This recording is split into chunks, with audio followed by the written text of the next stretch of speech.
Episode میں ہم نے دیکھا کہ ارطغرل اپنے ساتھیوں کے ساتھ قدموں کے نشان کی تلاش میں نکلتا ہے۔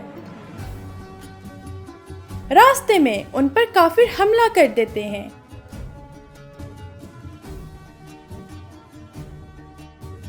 دوسری طرف کرتوغلو حلیمہ سلطان کے خیمے پر حملہ کرواتا ہے۔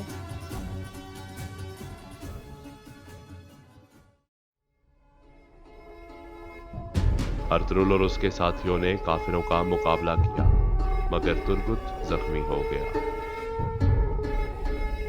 ارطغرل نے اس کو لٹایا اور دوحان کو کہا کہ پانی لے کر آئے۔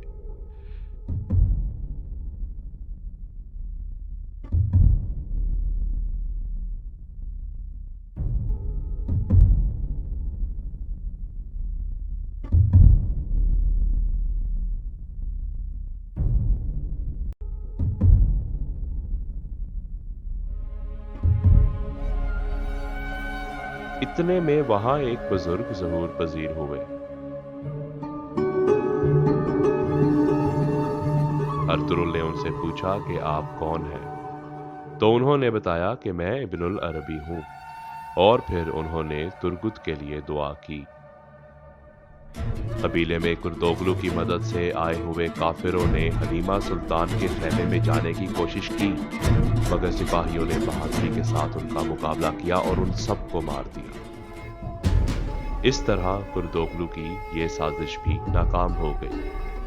کرتوغلو گھوڑے پر سوار ہو کر ٹیمپلرز کے محل کی طرف روانہ ہو گیا، تاکہ استاد اعظم کو بتا سکے کہ ان کا یہ منصوبہ کامیاب نہیں ہو سکا۔ ارطغرل اور اس کے ساتھی ابن العربی کے ساتھ جنگل میں خیمے کے پاس موجود تھے۔ ترگت ابن العربی کی دعاؤں سے کافی بہتر ہو گیا، اور پھر وہ ترگت کو لے کر قبیلے کی طرف روانہ ہو گیا۔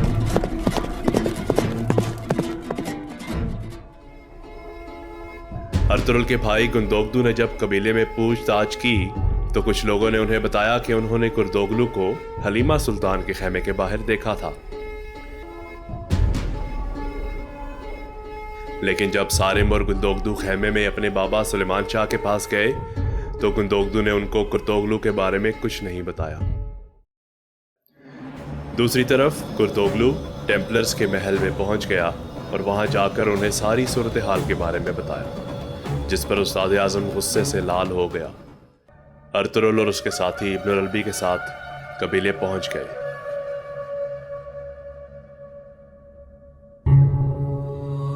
اور سلیمان شاہ سے ملنے گئے۔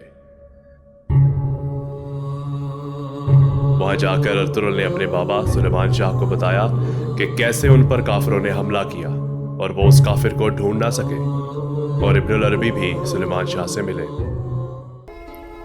گندوگدو اپنے بابا سے ملنے کے بعد اپنے خیمے کی طرف روانہ ہو گیا۔ خیمے میں جا کر اس کے سپاہی نے اس سے پوچھا کہ حضور، آپ نے اپنے والد صاحب کو کرتوغلو کے بارے میں کیوں نہیں بتایا؟ تو اس پر گندوگدو نے کہا کہ وہ پہلے خود کرتوغلو سے اس بات کی تصدیق کرے گا، پھر اپنے والد کو بتائے گا۔